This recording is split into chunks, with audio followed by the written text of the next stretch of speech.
is the story of the modern, coal-burning steam locomotive. The story of its low first cost, its availability, its economical operation, and its versatility.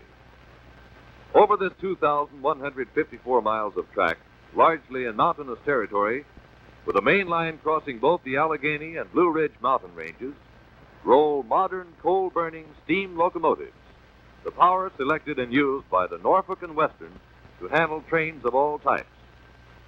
Steam locomotives, some of the largest and most modern, are developed and built by the railroad's mechanical employees in the Roanoke, Virginia shops.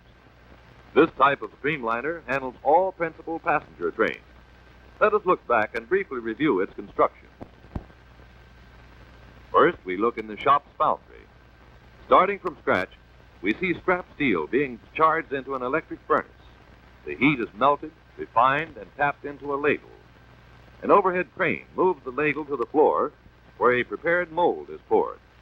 After proper cooling, the mold is opened, and here we see the casting, a driving wheel in the rough.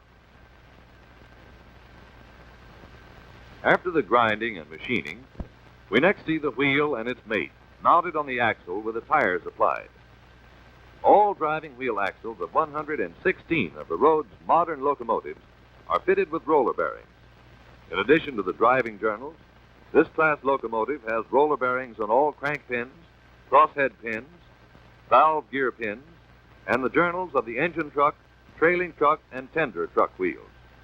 The roller bearing application, plus cast steel engine bed and complete mechanical and pressure lubrication, results in dependable performance, high availability, and low maintenance cost.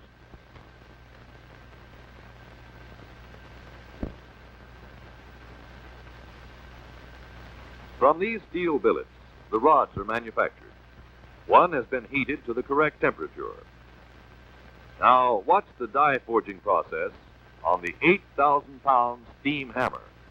The alloy steel used, together with carefully planned and executed forging and heat treatment, results in a finished product with an average yield strength of more than twice that of ordinary carbon steel.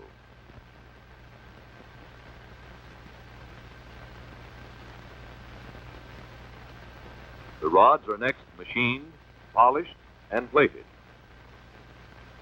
Boiler plates of the proper thickness and size are being fabricated for the boiler. They are sized and drilled, then are run through the rolls which form them to the proper shape for boiler shell courses.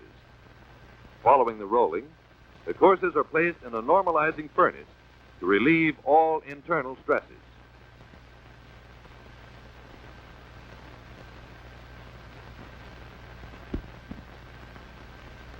The courses are sandblasted to remove the scales. Next, the shell courses are fitted together prior to riveting the seams. For the heavy riveting involved, no hand job will suffice, so the shell is picked up and placed on end in the so-called bull riveter. The ram of this machine is activated with hydraulic pressure and is carefully controlled between narrow limits to ensure the proper driving pressure.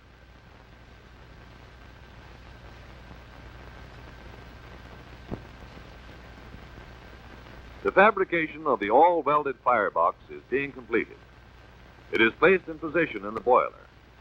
4,400 stay bolts are required to attach it to the outside shell or wrapper sheets. The application of the stay bolts, together with the flues, completes the boiler.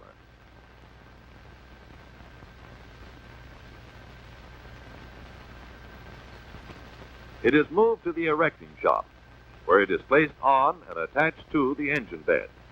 There, overhead cranes lift the boiler and engine bed as a unit and move it in position over the driving and truck wheels. The clearance between the axle housing and the engine bed pedestals is only 12 thousandths of an inch, which explains the extreme care being taken in lowering the engine to working position on the wheels.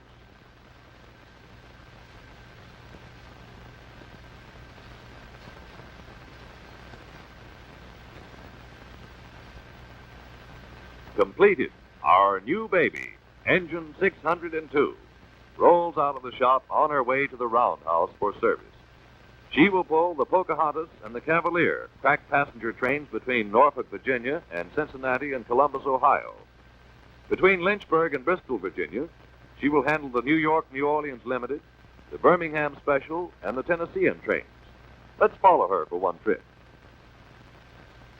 The engine crew arrives and compares time. The time comparison is a familiar scene, but missing is the engineer's oil can. No, the modern steam locomotive does not depend on hand oiling for its lubrication. The engineer is supplied with neither grease nor oil. The throttle is open, and she moves smoothly away from Roanoke, pulling the westbound Cavalier. 100 miles, and she arrives at Bluefield, West Virginia. While standing for the station stop, the water supply in the tender will be replenished. Leaving Bluefield, she quickly enters the coal fields.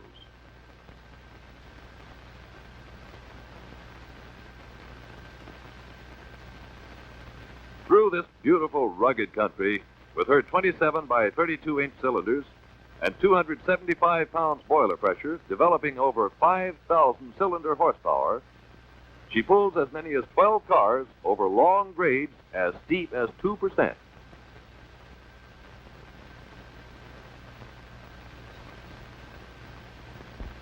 We pass a typical modern coal mining operation. Williamson, West Virginia, 200 miles from Roanoke and still in the mountains. The stop is only long enough to discharge and take on passengers and change crews. 260 miles, and we stop at a roadway coaling and watering station. Here at one spotting, the tender's coal space and water space will be refilled. At Canova, here Kentucky, Ohio, and West Virginia join, and these states give Canova its name. Now we leave the mountains of West Virginia and cross the Ohio River into Ohio.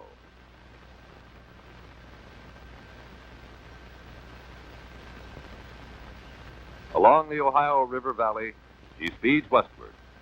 With her 70-inch drivers, she was designed primarily to handle heavy trains over mountain grades.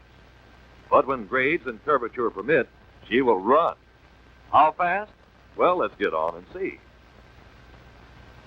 On level track, she is flashing over the rails at 100 miles per hour.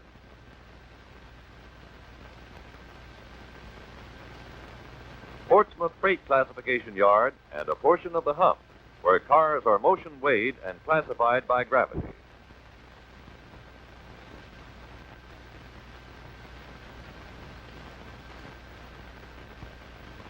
Portsmouth, Ohio, and she's made 312 miles since dispatchment from Roanoke and still requires no servicing. Crews are changed, and we're ready for the last lap of 112 miles.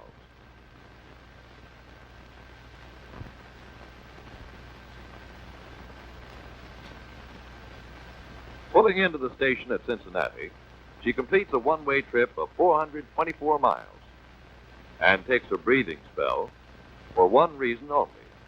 She has reached the end of the line, Cincinnati, the western terminus of the railroad. The modern steam locomotive, with all the refinements, represents a relatively low initial cost or investment, with corresponding low carrying charges. It is dependable in operation. It requires no specially trained men for its operation or maintenance. It utilizes the existing servicing and repair facilities. It requires no line of road repairs or supervision, and generally speaking, is available to the extent the operating train schedules permit. Our engine has had the fire cleaned, the tender filled with water, and the lubrication is now in progress. While the away-from-home terminal servicing will be completed in less than 1 hour, she must stand by 2 hours, awaiting the next schedule for the return trip to Roanoke, handling the eastbound Pocahontas. During the late hours of night, she has swiftly retraced her way back east, and now in the early morning is rapidly approaching Roanoke.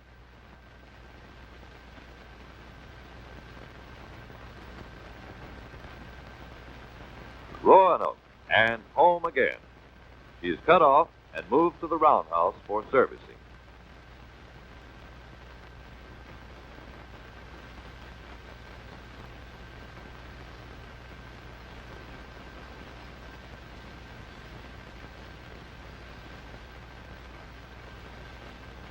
The Schaefer's Crossing Engine Terminal at Roanoke was built to handle a dispatchment of 80 locomotives per day. With a wartime load of 140 per day, consisting mostly of large, heavy articulated engines, the one roundhouse and one turntable proved adequate only because the engines are of modern construction. Remember this arrival time at the engine terminal, 11:1. This engine will move at the regular routine pace with no special moves or shortcuts. The first operation is on the ash pit, where the grates are shaken and the ash pan cleaned.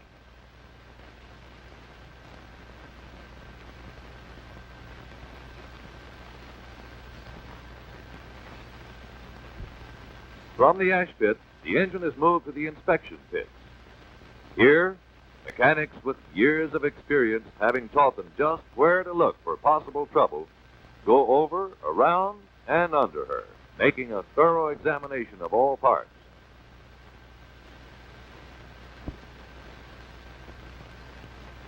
The inspection completed, the engine is moved to the coaling station for sand and coal.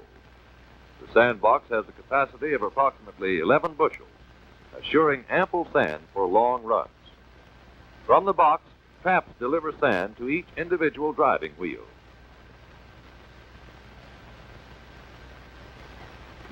Next, from the sand spout, the engine moves down to the coal chute, where the tender is filled to capacity.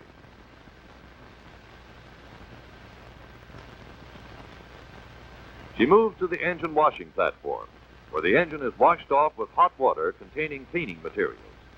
At the same time, the tender is filled with water. Before making the next move, we must know what repairs, if any, are necessary.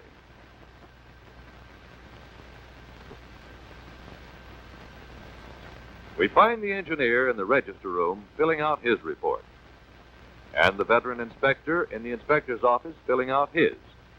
The engineer's report reflects the performance of the locomotive while in his charge. The inspector is responsible for detecting any defects that may escape the notice of the engineer. Finishing his report, the inspector places it in a cartridge and sends it by pneumatic tube to the roundhouse foreman. First, the engineer's report comes in. He has reported her okay, but that is not unusual. There are 11 of these engines in service. They're handled by 42 different engineers each day, and rarely are more than 2 or 3 items reported. The inspector, who is trained to find work, has only reported lubricate engine. With this information, the foreman gives instructions to turn the engine, but not to place it in the roundhouse. So, from the washing platform, the engine moves to the turntable. Just a few years ago, an engine, after completing a run of only 100 miles, was kept in the roundhouse from several to as many as 12 hours for necessary repairs before again being dispatched. And yet, here is the modern steam engine passing up the roundhouse after a round trip of 848 miles.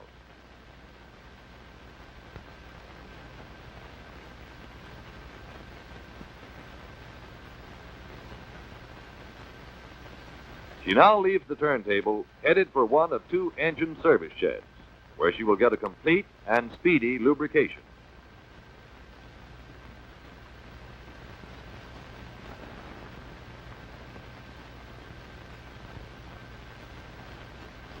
While she pauses at the opposite end, we look through the length of the service shed. The valve and engine oils are supplied this building from the oil house. These pumps lift the engine and valve oils from underground storage tanks and maintain a supply under constant pressure in the pipelines.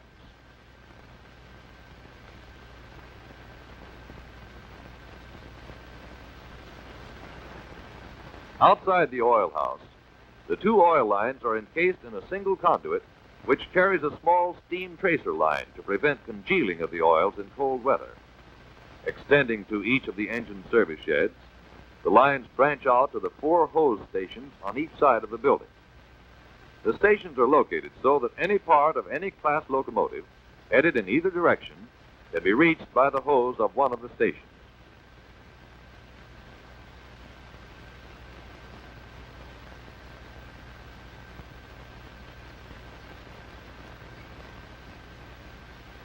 Back of this shield are the pumps and piping, which handle 3 other lubricants from the shipping containers and feed them under pressure to the lubrication stations.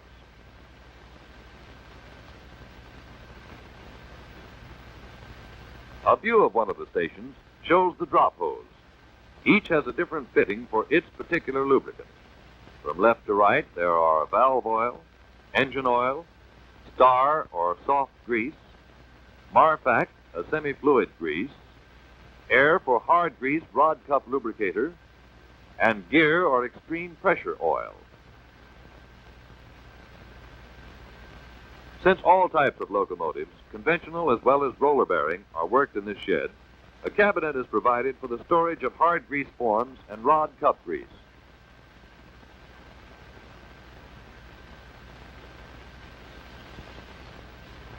Minor repairs can be made to the locomotives while being lubricated.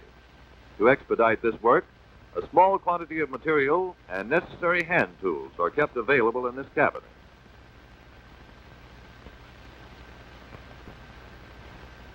The foreman is provided with a small enclosed office. Both a telephone and the pneumatic tube system are provided to afford ready communication with the roundhouse. Our engine moves in the shed and over the pit.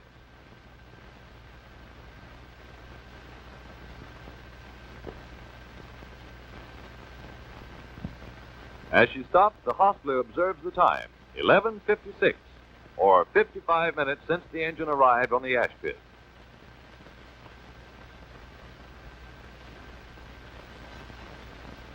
The lubrication men take the hose carrying the proper lubricant for each of their individual requirements, and the job is started. This man is filling the valve oil mechanical lubricator. On the right side of the engine, a similar lubricator is being filled with engine oil. The two carry sufficient oil for a run of 1,300 miles. They deliver oil to 220 different points.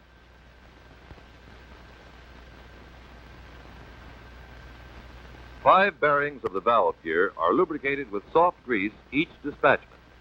The remaining bearings require lubrication only at 15-day intervals. To make the lubrication foolproof, the slip fittings are designed so that the bearing fitting will accommodate only the fitting of the pressure hose supplying the proper lubricant.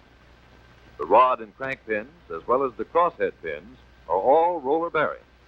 They are lubricated with extreme pressure oil.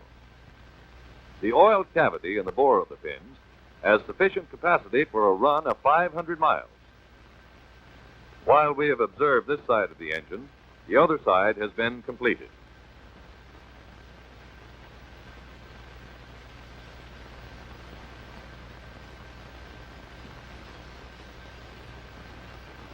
The air brake and final inspection made, all completed at 12:07, only 11 minutes in the shed, and only 1 hour and 6 minutes since she arrived at the shop. 1 hour and 6 minutes servicing after a round trip of 848 miles. Moving to the outgoing track, ready for the next dispatchment. Later, the engine crew reports to man her for the next trip. Note the time, 12:45. Back in service after 1 hour and 44 minutes at her home maintenance point. These engines, with an assignment of approximately 15,000 miles per month, must be dispatched promptly.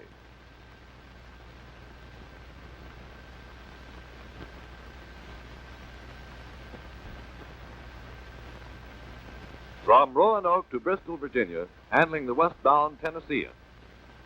The low initial investment, the low maintenance cost, the high availability, and the highly dependable performance of the streamlined passenger engine are shared by larger units, which also exemplify a high degree of adaptability and versatility.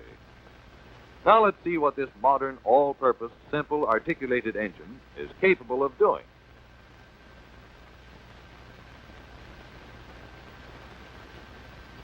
First, she handles the merchandise freight train from Roanoke to Williamston, a distance of 200 miles over 2 heavy-grade districts. After quick servicing, she is dispatched handling a tonnage train of coal to Portsmouth, Ohio.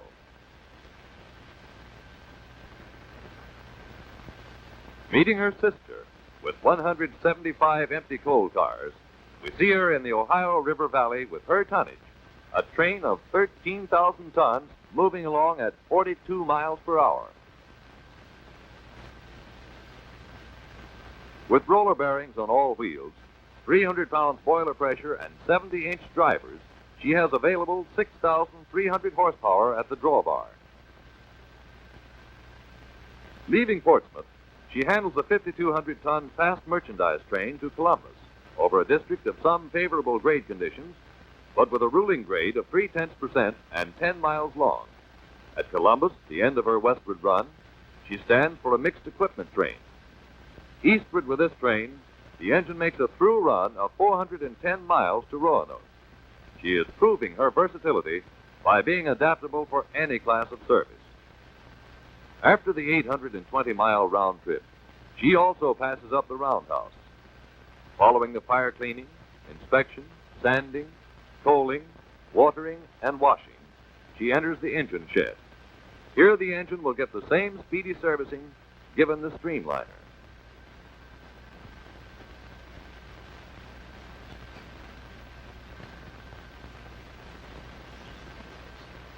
The lubricators are filled as before. The valve gear bearings are similar to those on the streamliner and are lubricated in a like manner.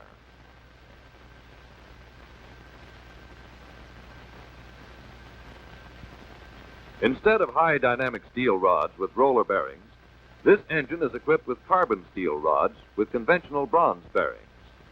Therefore, the old grease is used as a lubricant. The rods are equipped with pressure fittings to take the pneumatically operated grease gun. The servicing is completed. She moves out of the engine shed to take her place with a streamliner, ready for their next road trips.